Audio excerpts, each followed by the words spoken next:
Hello, everybody. Welcome to another episode of The Rundown.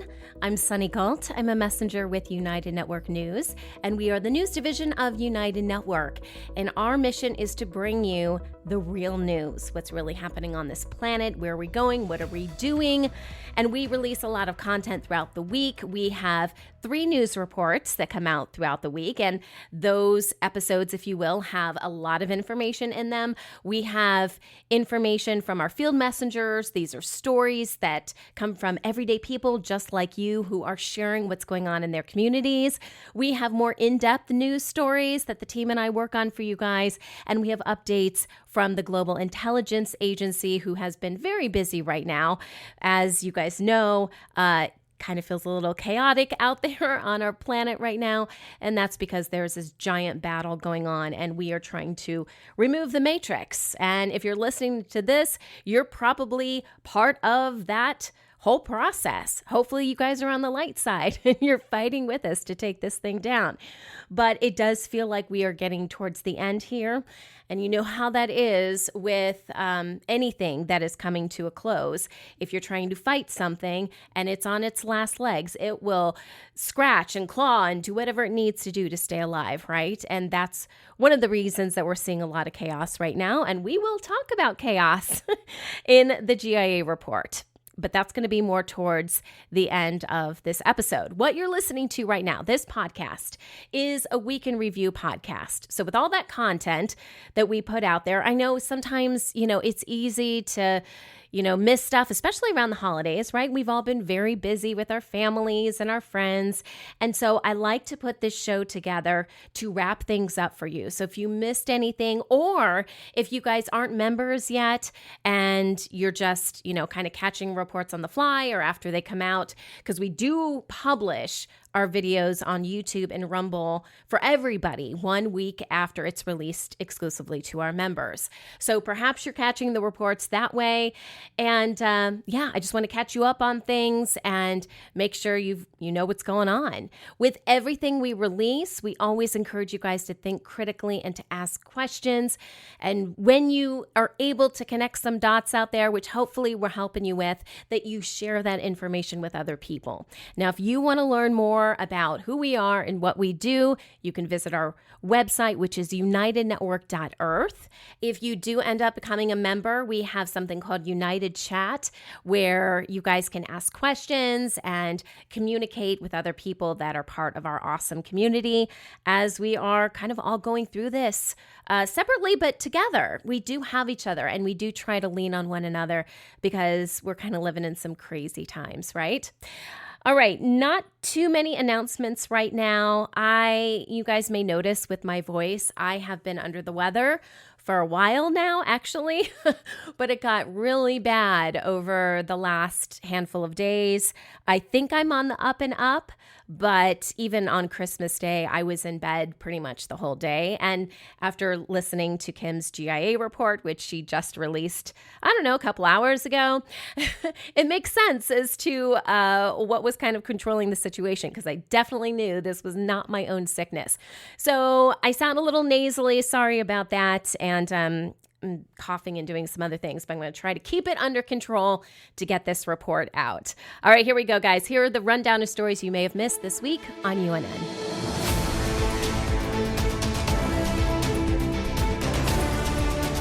So let's brag about our incredible field messengers, because they always come through for us. And we did put out a call saying, if you guys have any holiday related stories, go ahead and send them to us by a certain date, because we needed to give our production team time to put all the stories together. Because if you guys don't know, we have an awesome production team that takes any stories that come to us from our field messengers and puts them together. So whatever video or still images you have, voiceovers, all that kind of stuff, you just tell us what's going on. You tell us about the story, and you don't have to know anything about how to physically put a story together. Our team does that for you. And so we need a little bit of leeway. I think it's leeway. You guys, my brain.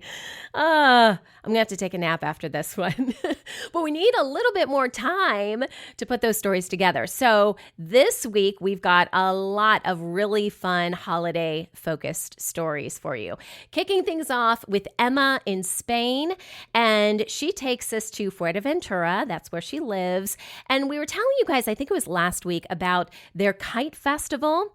And they also had this really awesome event where they had over 300 drones light up the night sky in this amazing light show. Now, I don't know if you've ever seen a drone light show, but it's like 4D, I don't even know. I guess it can't be 4D. See, guys, just work with me today. 3D, it looks like, multiple sides, and like you could almost reach out and touch whatever object, is just floating around in the sky.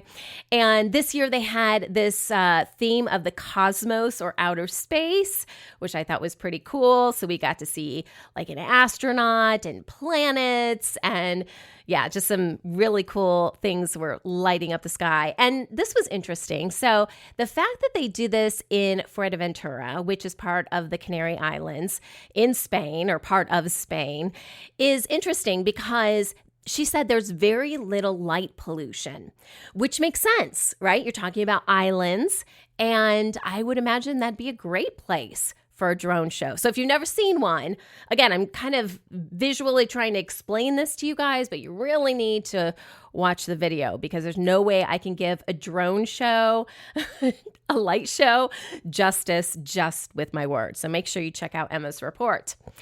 Jamhuri from Canada takes us to this beautiful multicultural winter fest. It's an event in her area. It's been going on for the last 15 years, and it's something she helped create.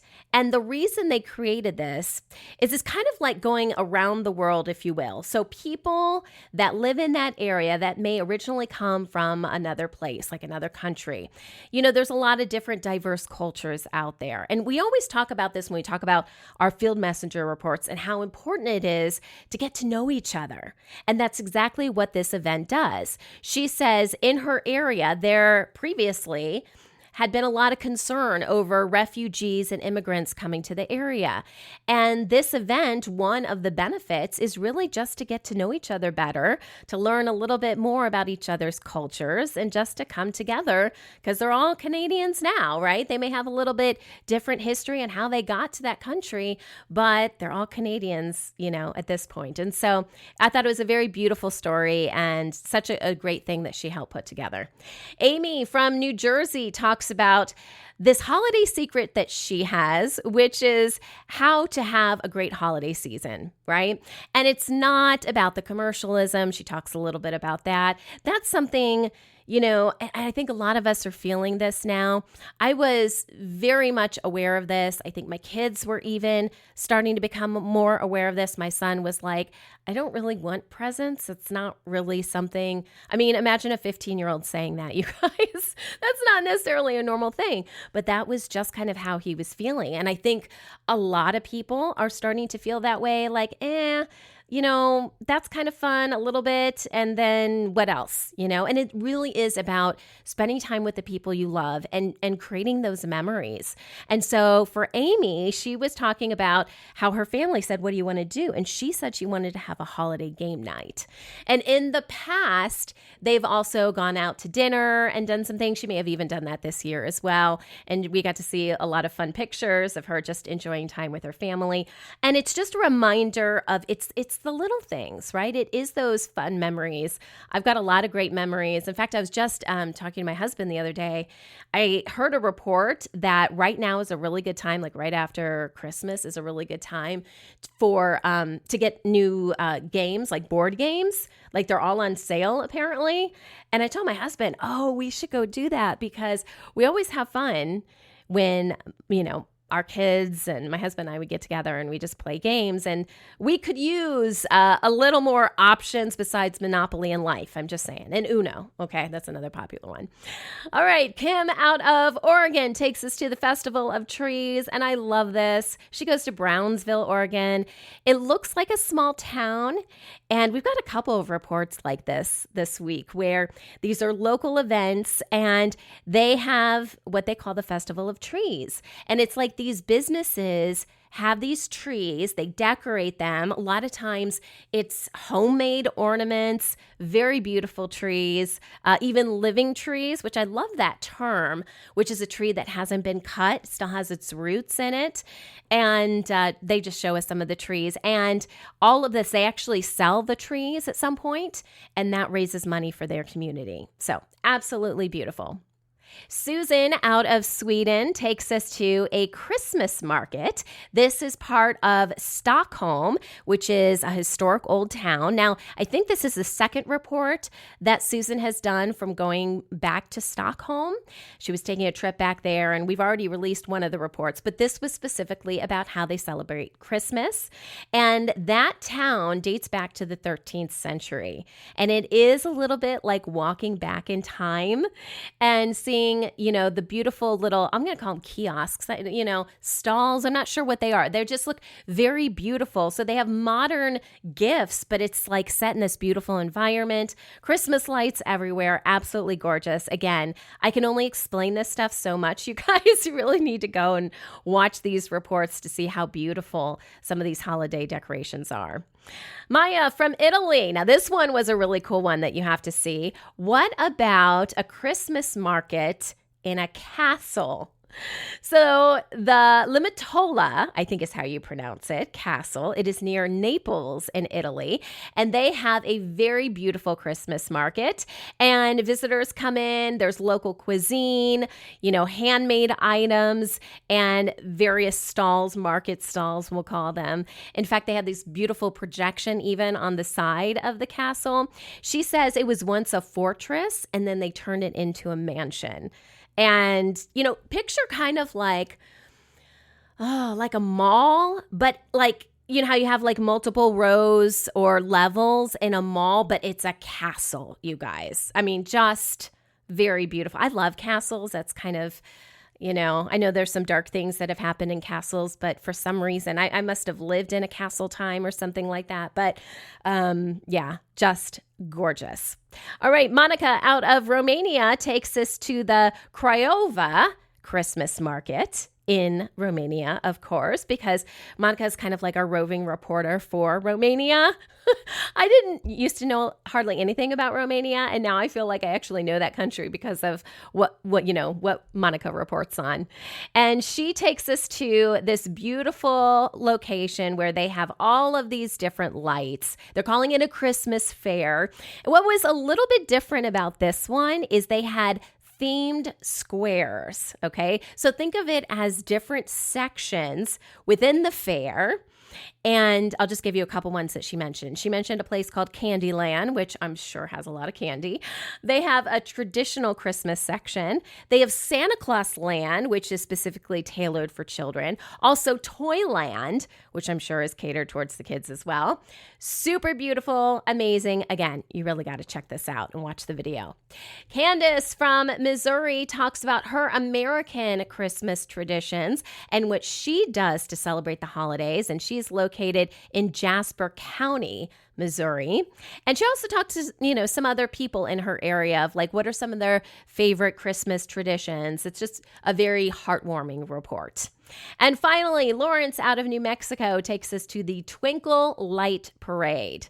Oh, I love a good parade. Seriously, a hometown kind of parade where everyone gets involved and you got people lined up on the streets. So the Twinkle Light Parade has lots of lights, okay? And it obviously takes place at nighttime so you can see all these beautiful displays.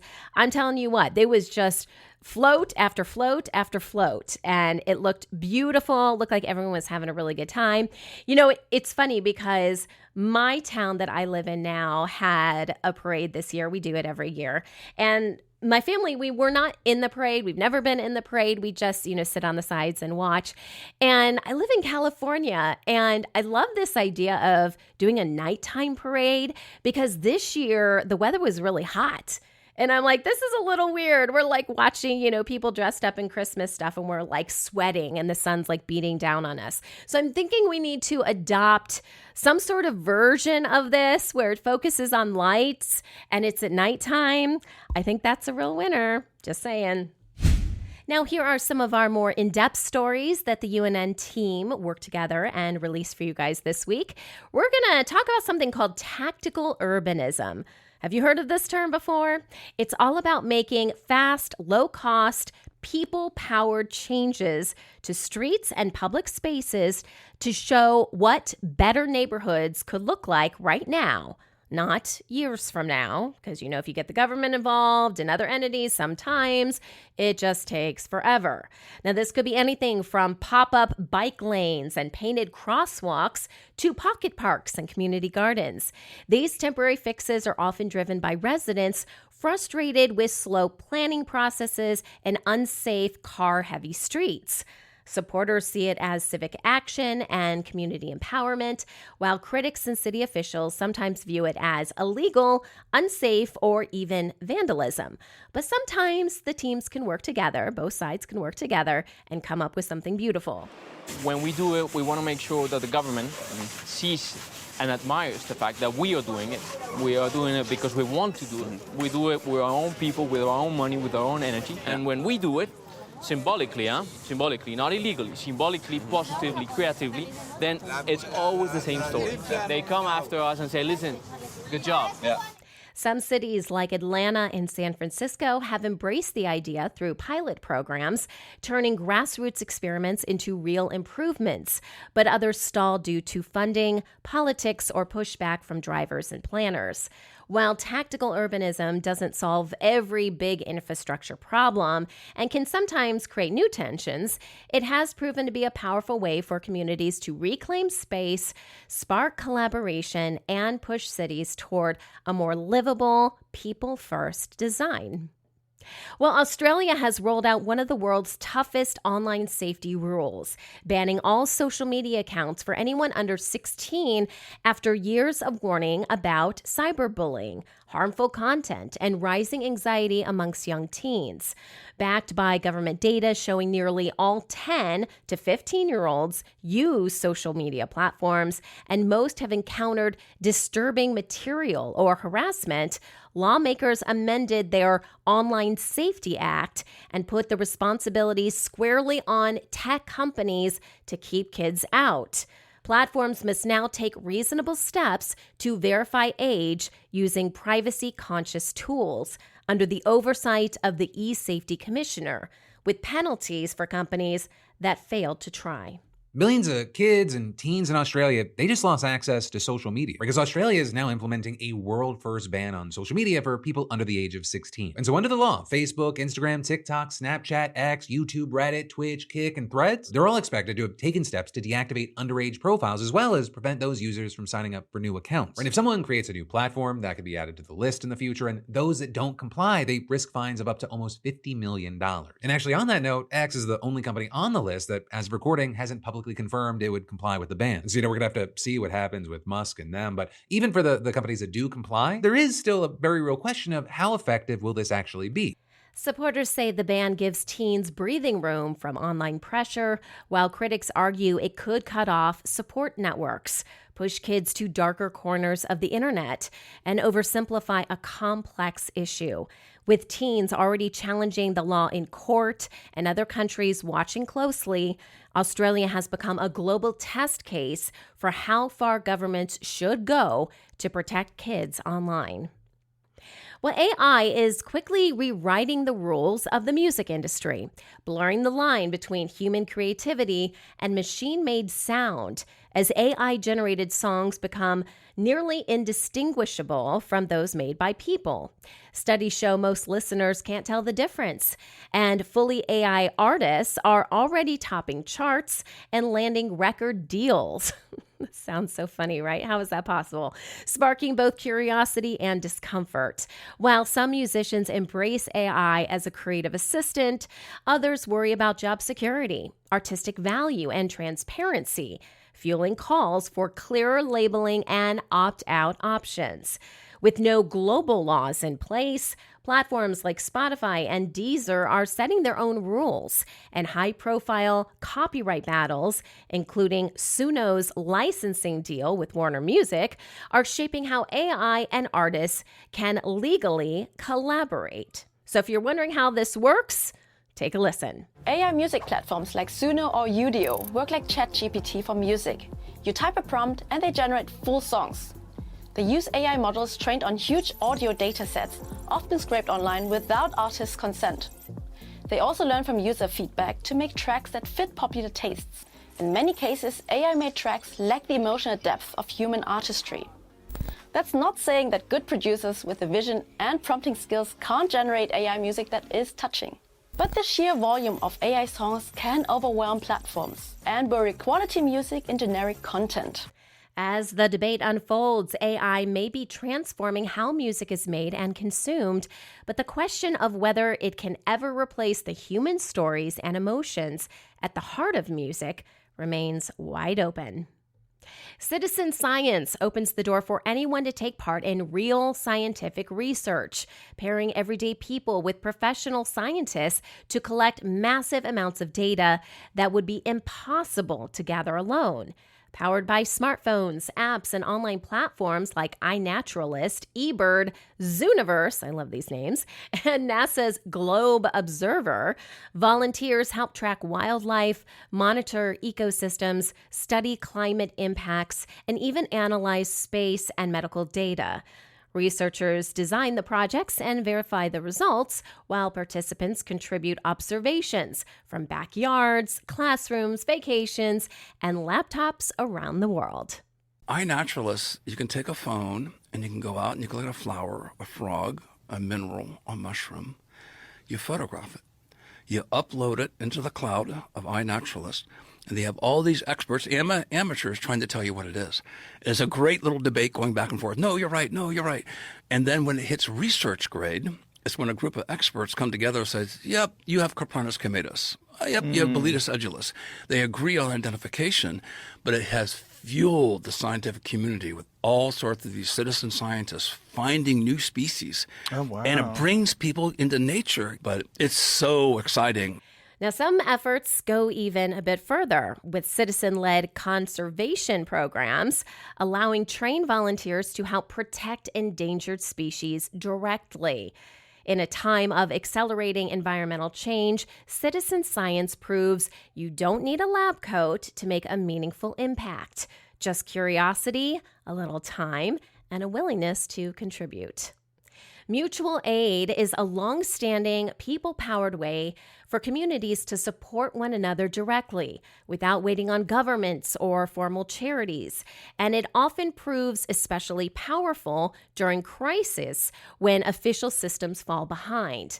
Rooted in trust and solidarity rather than hierarchy, mutual aid shows up in everything from disaster response and food sharing to community fridges, tool libraries, and ride networks that meet real needs as they arise. Okay, so if you've had an ounce of positivity on your feed lately, you've probably heard the words mutual aid. But I think a lot of us don't really know what that means. At least I didn't. It's community-based collaboration where folks help each other without expecting payment. Love that. The sad thing is, a lot of us don't feel connected to real-life communities anymore, probably from individualization, years of isolation, and the rise of tech, which naturally creates more separation. So when something like a crisis hits a city, we want to help, but we might not know where to start. And I've been on a mutual aid bender lately because it's so beautiful and it feels like it might be the solution to all of our problems or something. Unlike traditional charity, it treats everyone as equals, with resources and responsibilities shared across the group, which helps reduce isolation and build long-term resilience. While these networks can face challenges like burnout or coordination issues, their strength lies in honest communication and local knowledge. At its core, mutual aid starts small by listening to neighbors, responding to real needs, and showing up for one another in practical, everyday ways. Quishing is a fast-growing scam that exploits our trust in QR codes, turning a quick, convenient scan into a gateway for stealing personal and financial information. Instead of obvious phishing links, scammers use fake or tampered QR codes that quietly redirect people to convincing copycat websites, often without raising immediate suspicion.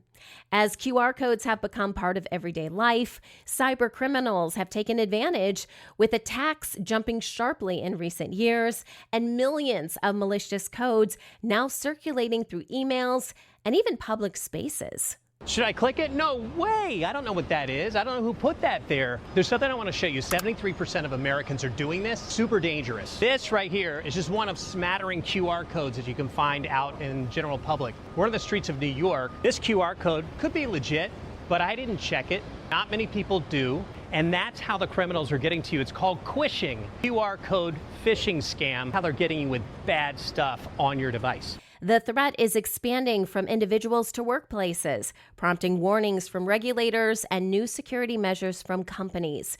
QR codes themselves aren't the problem, but staying alert to where they might lead is now essential in a world where even the smallest scan can hide real risk. Around the world, a growing movement is rescuing broken and forgotten musical instruments and putting them back into the hands of children, expanding access to music education as school budgets shrink and costs rise. Charities, educators, and musicians are repairing, recycling, and redistributing instruments that might otherwise end up in landfills, giving young people opportunities to build confidence, focus, and a sense of belonging through music. From the Olympias Music Foundation and the Retune Project in the UK to Little Kids Rock in the US and Paraguay's Recycled Orchestra, these programs pair restored instruments with lessons, mentorship, and community support. Here are some people from the Olympus Music Foundation to share what they do for their community. We also provide instruments and the cost of any exams and opportunities. We provide 85 children with music lessons every single week. I currently teach 12 young children to play the cello who come from disadvantaged backgrounds in Manchester. We introduce the children to the cello, play for them, and as a team of tutors we try to inspire them as much as possible and show them footage of other players as well to really sort of get the juices flowing. Of course, their impact goes way beyond waste reduction, opening doors to creativity, learning, and connection. Each instrument saved becomes a powerful tool for education, resilience, and opportunity. Fake fertilizers are an under-the-radar threat to farmers and food systems, especially in regions where demand is high and oversight is weak. Made with cheap fillers instead of real nutrients, these counterfeit products can damage crops, degrade soil, drain farmers' incomes, and ripple out into broader food insecurity.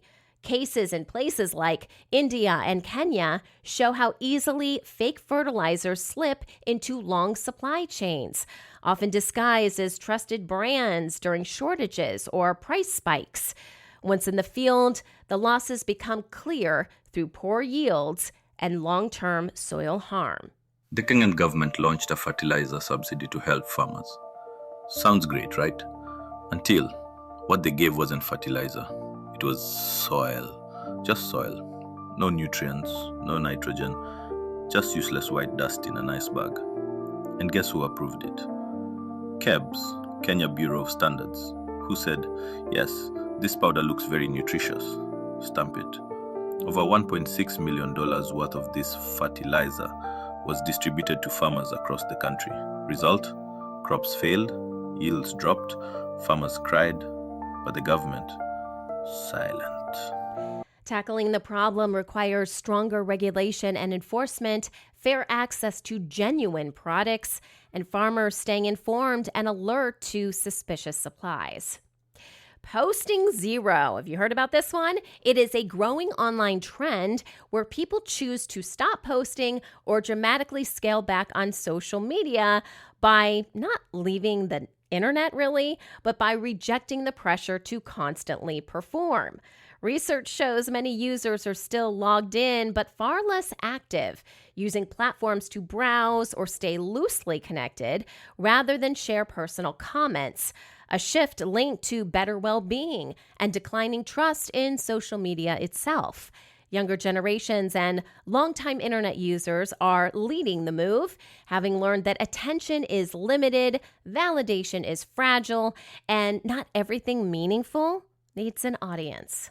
I don't even post when I go out anymore. That's the type of level of privacy that I am currently on. Because honestly, I'm just over it. I just feel like, one, what's the point of posting? I'm tired of posting drinks. I'm tired of posting food. I'm just tired. I might put in a little dumpy dump here and there. But what is the point? Like, what do I have to prove? And that's the level that I'm at in life, like the chapter that I open. One is privacy. Two is like, why am I posting this? What do I have to prove to you? I have nothing to prove to nobody, because at the end of the day, I am my own person. I know what I'm fully capable of. I know what I'm doing. Yes, I take pictures and things for memories when I go places. But it's just, I'm outgrowing social media and this whole, gotta post this. I've been here, so I have to post that. It's childish to me now. As platforms become more commercial, algorithm-driven, and crowded with polished or AI-generated personas, many people are opting for presence over performance. In an increasingly noisy digital world, staying quiet has become a deliberate and clarifying choice. So I think most people who are awake and aware right now realize that the world is absolutely crazy. And you might be seeing some, very unusual things happen. We're going to explore why that is happening in our updates this week from the Global Intelligence Agency. So Kim Gogan is the head of the GIA, and she's been extremely busy. I know last week we were able to read some quick text messages that she sent out to our group on Telegram, but there was no video report. And like I said earlier, we did get a video report this week, but it was literally just a couple of hours ago as I'm recording this. So I did have a chance. And by the way, guys, this report is 2 hours and 15 minutes long. So I didn't want to be here all night dissecting this, but I was able to grab a couple of sound bites. I think 3 sound bites I'm going to play for you guys. But this is a long report. I do recommend going back and watching the full video, because I'm only able to give you a snapshot, right? A couple of quick snapshots of what she talked about. And she does bring out her whiteboard, and you really need to see the whiteboard. Honestly, anything that she talked about that was on whiteboard was not going to translate well into an audio podcast, so I didn't even try. But like I said, I do have a couple of sound bites I'm going to play for you. All of this is about the Matrix, which is in the process of being taken down now. That is a huge task. We're all part of it. We're all experiencing it. And so what Kim is doing in this report is giving us some background on the Matrix and how it runs and who is part of the Matrix. And this first soundbite that I want to play for you guys is quite mind-blowing. If you haven't watched the Matrix movie, at least the first one, the one with Keanu Reeves, go back and watch it. I actually just watched it a couple of months ago. I might still go back and watch it. I've got some other stuff on my list too. But I think it's going to really make a lot more sense to you, especially if you haven't seen it in a while, because we're going to talk a little bit about CGI, or character-generated images. Now, Kim says in a Matrix, all things, or let's say many things, I think she says, are possible. Many things are possible because it is not real, okay? It is a created reality. And in that, there are a lot of CGI, okay? So character-generated images. And even people that we think are people are not people. And we've talked in the past about the difference between humans and Homo sapiens, okay? Homo sapiens have a true organic soul from source. Humans do not. Humans have artificial souls. But the Matrix is able to truly generate, borrowing from the Matrix film, the Mr. Smiths, okay? And a lot of these people, if you're getting caught up in politics right now, know that there is a very good chance that whatever political figure you're rooting for, you're not rooting for, is simply a made-up image in the Matrix. So here's Kim explaining more about these character-generated images and how they work. In a matrix, lots of things are possible. In an artificial reality, lots of things are possible, far more than you would ever expect. In some cases, we do see computer-generated images showing up in our mainstream media, meaning there isn't actually someone standing there, or is there, and it's allegedly created by, an AI, that we know, like Chatbot GPT or one of the others out there, that create an image of a person and they make them talk, kind of like the talking dogs on YouTube. Yes, that's one version of a computer-generated image, but in a matrix, remember the computer is everything. And unfortunately, this is the world that we have been living in for a very long time, meaning some of your elite could actually be computer-generated images. If you were in the same room with them, you could touch them, you could hug them, not like you'd want to do that, but even presidents of certain countries are all computer-generated images created by a matrix.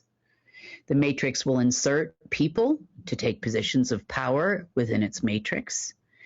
There are many, many operatives walking around this planet that are computer-generated images, or in this case, quantum AI-generated images. In our world of actual real Homo sapiens, at least as many as we hope that there are on this planet in comparison to the non-Homo sapiens or computer-generated images that are around, we also have a lot of interference by computer-generated images. And what I mean by that is the control mechanisms of this matrix system are not only overlays, they're within your person. So you could be talking to your spouse or a friend or a neighbor, and all of a sudden they start acting really weird or angry towards you, or you even are repelling someone's energy you didn't repel, who you didn't repel against before. And it's very confusing. Or you could be checking out at the grocery store and all of a sudden the checker starts yelling and screaming at you for no reason. This has been happening a lot lately. And a lot of that is promoted by an AI system in our reality in which we have lived. So computer-generated images, memories, and otherwise within your person will actually affect a lot of what's happening, and kind of, given the fact that it's glitching, badly and disappearing, will kind of give you a little bit more of a deeper dive today into why and how that happens. So as it relates to the people around you kind of going a little crazy lately and yelling and screaming and forgetting things and remembering other things, a lot of this has to do with these generated perceptions. Now, perceptions can actually be emotional perceptions. You could have said nothing to this person but hello, and in their mind, they perceive you basically yelling at them. And none of that is actually true, but it evokes the response from that person towards you. There are a lot of people, going through a lot of upheavals right now because the computer is struggling. Call it a computer. It's a little bit bigger than that, is struggling to take a hold of the current on this planet and maintain that chaos and order it's so loved to have. So much so that one thing that has become apparent over the last couple of weeks as well is you've got varying groups of deep state members out there. And we've talked about them all in previous news reports. You know, a lot of people, especially in alt media, talk about things like the World Economic Forum and, you know, or the shadow government, or, you know, Soros and all these people. And some of them aren't even people. They're computer generated images. And some of them are just tools for a machine. And not to say that talking about these people, you know, and bringing things to light, you know, hasn't been important in waking up people and kind of baby stepping them into what's really happening out there.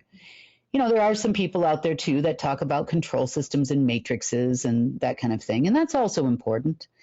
Timelines, we're also going to kind of address that and what that really means, what it meant as things fall apart. As for the deep state, though, you know, there's a lot of Homo sapiens that work in the deep state too. Not to say they are not influenced, just like the checker I just talked about at the grocery store. They're influenced as well in order to maintain the machine's power and control and do what I call keeping you in the loop. Now, we think of, you know, someone who's in the loop. This is an American slang term. I don't know if it's a slang term wherever you are, but keeping someone in the loop means, you know, they know what's going on. You know, they know, you know, what the latest information is. Thanks for keeping me in the loop, people say. However, keeping you in the loop is not a good thing. The loop is basically created by a computer system. And by looping, you are living, we know in the past, lifetime after lifetime, over and over again in the same loop. We know that it is important to keep you on this loop we call a hamster wheel, and where you just go round and round and round and round, never being able to get out of the matrix. And in the deep state's case, they are also in the loop, meaning, sure, they have more knowledge, they might understand how things work, and on certain levels of the deep state, they also understand that there is a massive machine that runs the loop, which contains all our realities, timelines, all the things people talk about escaping from and changing, and one timeline is better than another. And, you know, mostly these timelines are of our creation. I know that sounds really strange, because who would the heck would want to be in a timeline? But in some cases, by small actions and diverted memories and thoughts, we actually are continuing the loop, which is why it's so difficult to get us all out of it. Now, in my position, I have certain rights. That means I can override you in some cases because you don't have knowledge. You are an innocent. You didn't really agree to any of this, but you've been manipulated the same way operatives attempt to manipulate everyone in the world, whether it be through media, governments, or financial systems or otherwise. They're all operatives, and they're all working for the same machine.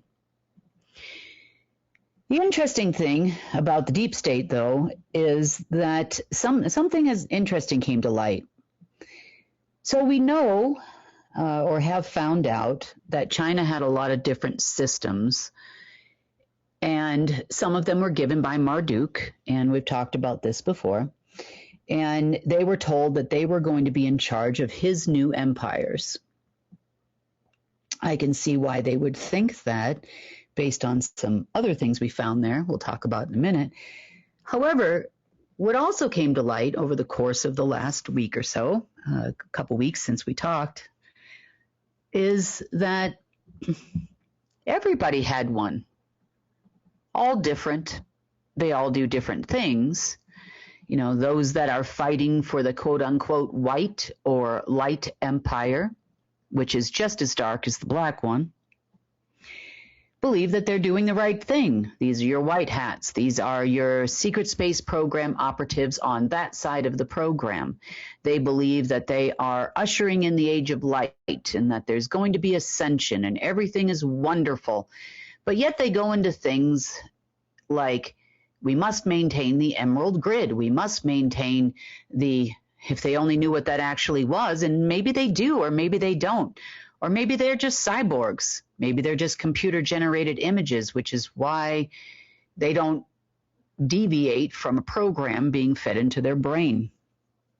Because, again, it's just the computer talking. Now, unfortunately, a lot of these people are in positions of power, whether seen or unseen in this world. Meaning we've talked extensively about the fact that there are operatives that actually run governments. Everybody else comes second. Well, some of those operatives also tend to run operatives that are actually Homo sapien and actually organic. This then trickles down into other people that work for the government that are also human. Not to say they're bad people, but you're talking about, people that just want to serve their quote unquote country and, are in the military, or they work for the FBI, or, those types of folks. I mean, they don't necessarily mean harm to you. They think they're actually protecting you. And they are people, and they go home to their wife and their kids or their husbands, and, and they live their normal life.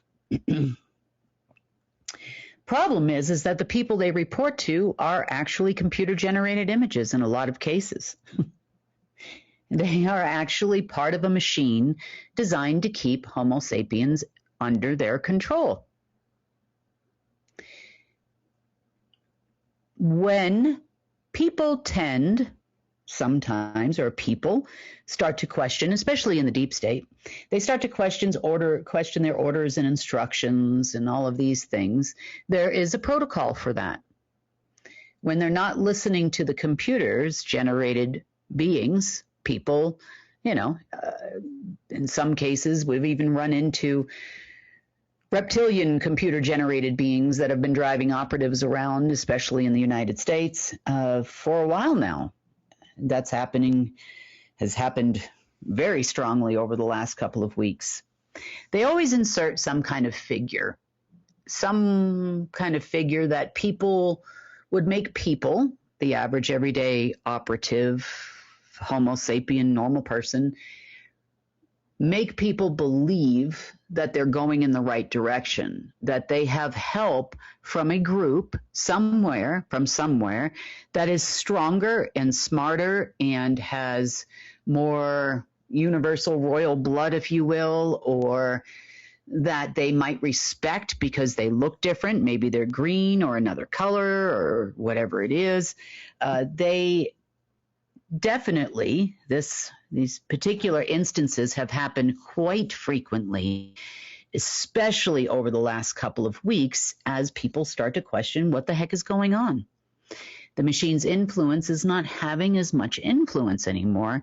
And in a nutshell, you've got the same folks that are computer-generated images giving you a new time, a new day, this is for people that actually work for the deep state, or confused people that work for governments or operatives out there, because it's a new day, it's a new time, it's a new alignment with Uranus or the M87 galaxy or this sun flare or the Atlas, whatever that is. They call it a comet. You can call it whatever you want to call it. It doesn't really make a difference. It's just all a sideshow to a bigger show that's going on, to include keeping the deep state in the loop. So it's not just us folks, the average everyday person out here that must be kept under control, because, eventually humans and Homo sapiens, Homo sapiens will realize just how powerful we actually are when you are not being held down by varying systems we're going to talk about today. However, a lot of the deep state is still in a loop. They're in the same loop that we are. Yeah, they have big egos, and yeah, they like power, and yeah, they want to be presidents, and they want to be under control, and they want to, I don't know, satiate some need for power and wealth and fame and fortune. And a lot goes for your Hollywood actors and actors around the world, people you see on TV, people you see feeding you media in news outlets around the world. Half of those people are computer-generated images. They're not even real. They're not even real. How do you tell the difference? Well, really, really hard unless you can look really, really close to see if they actually have a soul. Now, I don't know about you guys, but I do not have one of those machines available to me. So what I took from this is to not sweat it, okay? There's a lot going on right now, at least the appearance of a lot going on. And why even invest your time? You know, I had a friend of mine the other day that was going back and forth, and she was saying, hey, you know, there's things, you know, that are going on with these political commentators. I'm not even going to mention their names, but these people that are popular online, and this group says this, and then this person says this, but they're both, you know, supposed to be conservative commentators. What do you think? And I said, I think it's not worth your time. I think you're giving this so much of your energy that it's draining you, and I think you should be doing other things. It's like the holidays. Spend time with your family. Do things that you love to do. Go out into nature. I listed like 10 things that my friend could do, you know? And so that was kind of my takeaway with this is like, don't sweat it. There's a lot of Mr. Smiths, and none of them are worth your time. Now, are we ready to talk about another movie besides The Matrix that you should probably rewatch or perhaps watch for the first time? I saw this not too long ago. It's called The Adjustment Bureau. And it's a real thing, guys. It is a real thing. So just like the title suggests, if things aren't going as planned, there is a group of beings, let's just call them beings, artificial beings, that are here to course correct you and to steer you where they think that you should go so that you are not successful in bringing more light to this planet, anchoring source on this planet, and doing really whatever it is that your heart naturally wants to do. This is a very real thing. This is part of the control system that the Matrix had over us. Okay, so we're going to talk a little bit about that and some of these glitches that are now happening with the Matrix, which is kind of fun. Okay, you remember in the movie The Matrix how Keanu like looks at the cat, and the cat like does the same thing like 2 times in a row, and it's like, what is that? That's a glitch in the Matrix. Well, weird glitches are happening in the Matrix right now, and Kim gives an example of something her friend saw, which is absolutely mind-blowing. And this is something I think we should all be watching for. So I'm not going to spoil the surprise. I'm going to go ahead and play the soundbite. I had a friend of mine who was out Christmas shopping, and he's pretty intuitive and, you know, kind of awake, aware, and that kind of thing. And he was sitting there at a mall last couple days before Christmas, and he literally was watching people appear and disappear. He was watching everything glitch. And if you've experienced these things, other things that I've had other people tell me too, is that things just disappear. Like, you know, you went to the store and you know you bought this item and you know you placed it on the table in this particular spot, and it's just not there. And it's not anywhere to be found. And you didn't pick it up. You didn't take it anywhere. But you absolutely went and got this item and put it on the table. You know, things are going to start disappearing and other things will start appearing, because remember, everything is formed into this reality for as long as this machine still exists by the machine itself. Meaning, yes, we go to a store, we pay money for items, as an example, like groceries and, you know, clothes, whatever you're buying, Christmas gifts in this case, or holiday gifts. And you think it's yours. But in fact, a lot of it was created by an artificial reality. Now, part of the reason why things have been so difficult on our end, and for a lot of you, is the creation process has been really, really hard. If you are creating something or attempting to create something in which the machine does not want you to create it, it's outside the time, it's outside the timeline, it's outside the process. Homo sapiens bringing in creation from source will be met with resistance in this type of machine situation.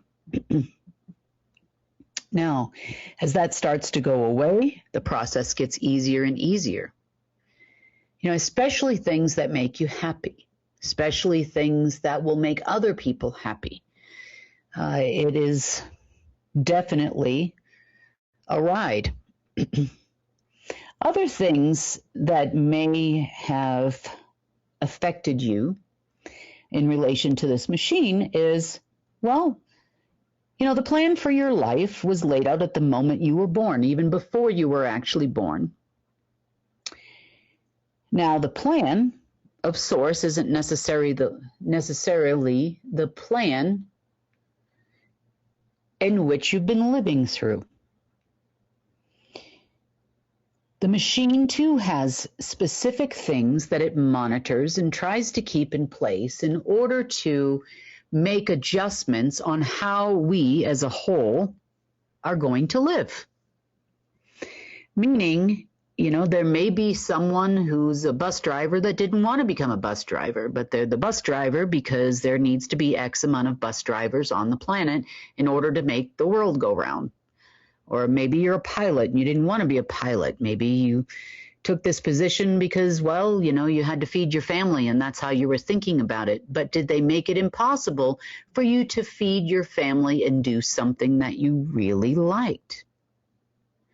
Did they make business loans difficult to get, bank accounts shut down, all kinds of different things? You'll blame the deep state. I'll blame the machine. Now, there's an aspect of the machine that you might find kind of interesting. We call it the Adjustment Bureau. It's a part of the machine. You see, every year, it used to be, hasn't happened in a long time, it's running an old program in a loop, but every year on January 1st would be one of the times we would see a total soft reset. The machine would go offline for about a period of 20 minutes, come back online with the instructions to all its computer-generated images that are here and what they were supposed to do for the year, and also instructions and or future memories were uploaded into your head. It's very scary, really. And these were the things that you were going to like, dislike, do, say, and it would be on an individualized basis, depending on where you are in your life and how far away you are from the plan. Now, as far as the average everyday person goes, there are many soft resets that occur in any given year. These could happen. Some people I know, they try to reset every hour, every 2 hours. These are your scientists, your people that actually have the capability to change the world, the creators of the world, the light beings of the world. Every time they have a thought about where they're going to go and what they're going to do, in walks the Adjustment Bureau to tell you or move you in the other direction. Your ingredients won't show up. You can't find this specific metal to create this thing. Perhaps this plant, there's a drought and there's no more of that type of plant that cures cancer or some other thing that ails us as humans. There's many things that are orchestrated by the Adjustment Bureau to ensure, oh, no, they can't let this happen. This will mess up the entire timeline, they say. This will screw up the loop, they'll say. All of this is very relative to your life because the Adjustment Bureau is real. And when they can't get you by uploading and downloading your memories, meaning changing your memories past, present, and future, what happened to that formula? Where did I put this? Where did I put that?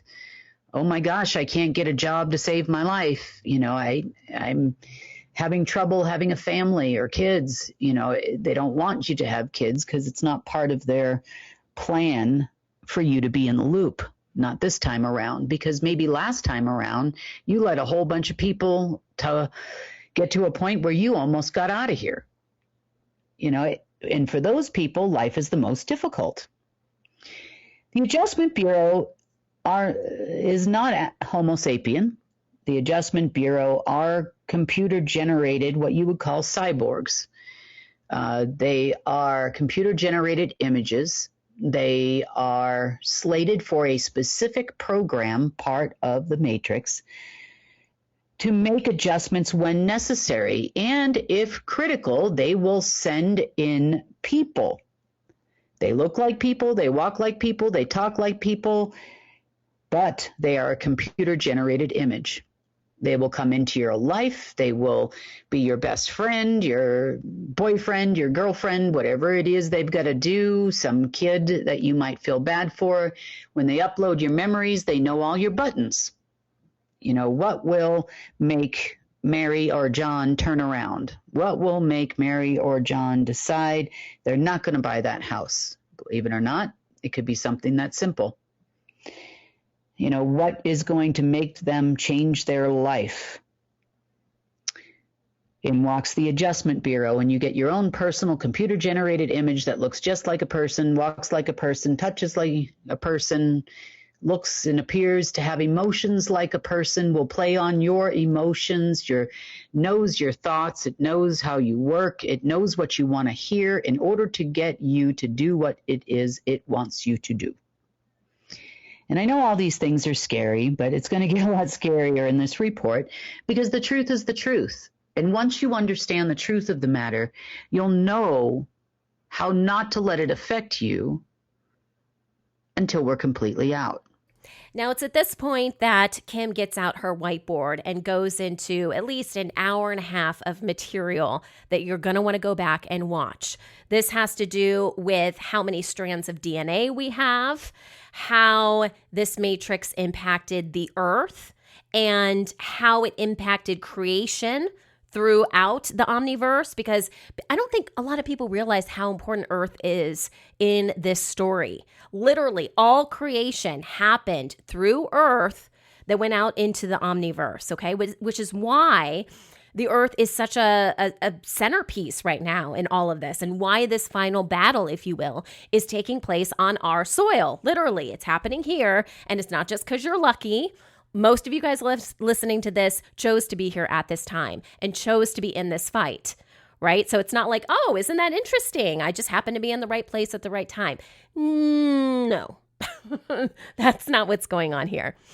Okay, and one more thing. This is a juicy one, guys. Why is Antarctica so important to the deep state? Okay, because it's not to preserve the penguins. I love penguins. They're amazing creatures. But I don't think the deep state gives a crap about penguins. And it turns out I'm right. Another important thing that Kim talks about is how to come against this, right? Because we aren't just these frail little creatures that have to take this, but we forgot a lot of how to defend ourselves. And so again, I encourage you guys, go back, watch that whole video of Kim's. I think it's like 2 hours and 15 minutes long.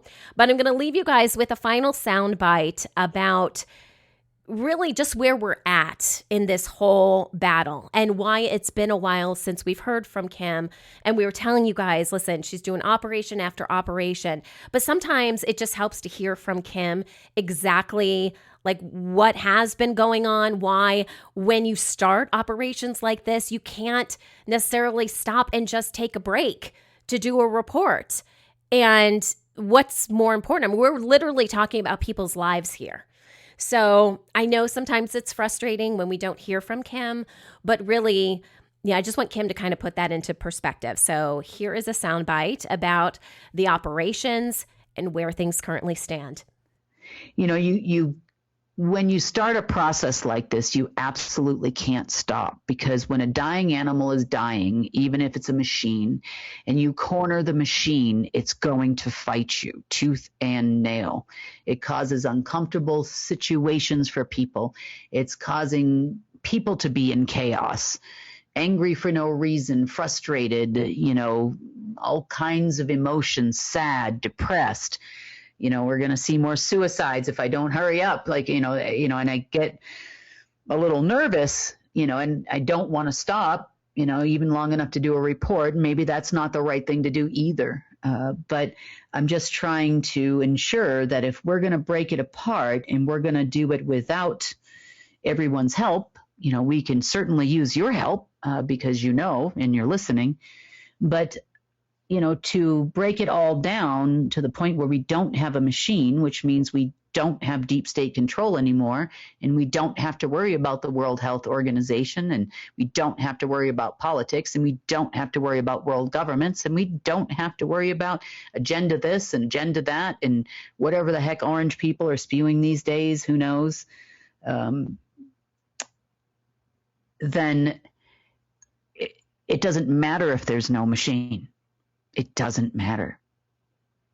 We officially live in the wholeness of source, no spaces in between, no spaces in between. It is just source and you all the time, no spaces in your dust. You can now use your dust to create that pastrami sandwich or whatever it is you want. No, I'm not hungry and I don't eat pastrami either. But if I did, that would be great. But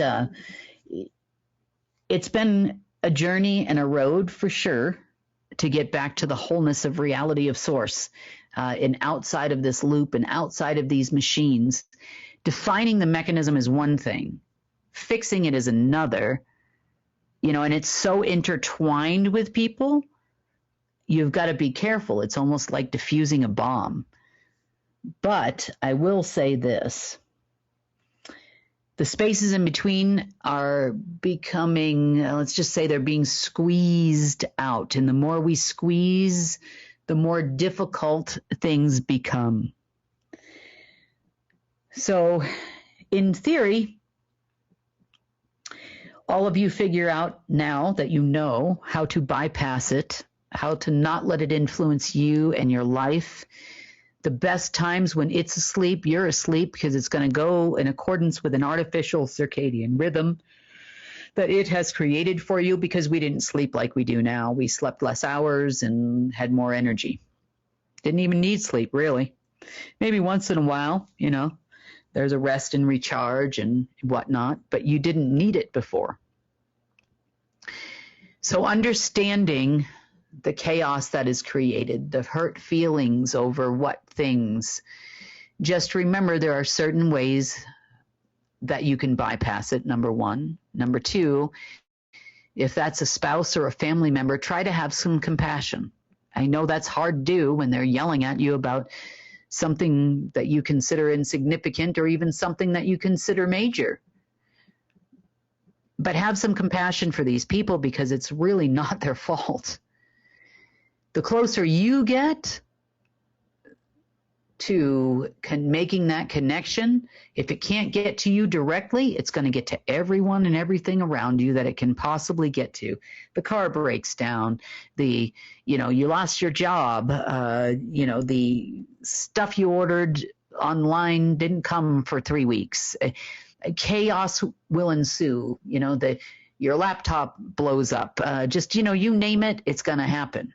So pick your battles, choose it wisely if you are going to interface, and we will keep you updated as to the eliminations and the retying together of those three pieces that are of source, bringing them closer together with no space-time grids in between, no alpha, beta, gamma, delta, theta waves in between, keeping those things or removing those things or stopping the machine from being able to generate those things, and the humans here on Earth that are connected to it. Hopefully, the more I work, the faster it happens. We've had tremendous progress in the last couple of weeks, and I know You're probably like, wow, it's crazy out there. Well, now you know why. Ethereum flows through all parts of that. It's part of the natural instruction sets and source particle. So it's not like energy levels haven't been way up and way down and emotional way ups and way downs. And, you try to justify it because it's a holiday season and it's much, much more than that. They especially want to keep people down during the holidays. That's a really important thing, and keep people in chaos for absolutely no reason whatsoever. So just be aware. I know that they are hoping that the machine does a reset in just a couple days here on the 1st, or actually New Year's Eve, so 3 days away from now. And that's not going to happen. However, it doesn't mean it won't be a little turbulent while they're trying. I mean, I know that they've been sending frequencies out like crazy when they can. We shut them down. Now you know how to shut them down for yourself, even if it's just for a time. And you won't hear a thing. Sounds like a plan to me. So you guys, again, these are just some highlights. I encourage you guys, the report just came out. Go back, listen, watch the whole thing. This is definitely one of those ones that I'm going to have to go back a couple of times, because usually I'm able to have some time to, process it and listen to the report a couple times. But I wanted to get you guys this information as quickly as possible. So have fun with that. Hope you guys have an amazing week. We'll be celebrating New Year's before I talk to you guys again. So happy 2026. I really do believe it's going to be an amazing year for us. We just got to wrap this up. Right? And we're all in this thing together. So I really appreciate you guys. Again, if you want more information about United Network, who we are, what we do, visit our website, unitednetwork.earth. Consider becoming a member, and that gives you instant access to all of our content. If not, go ahead and follow us on YouTube and Rumble, and we try to post those reports about a week after it comes out to our members. All right, guys, this is The Rundown, and I'm Sunny Galt for United Network News, signing off.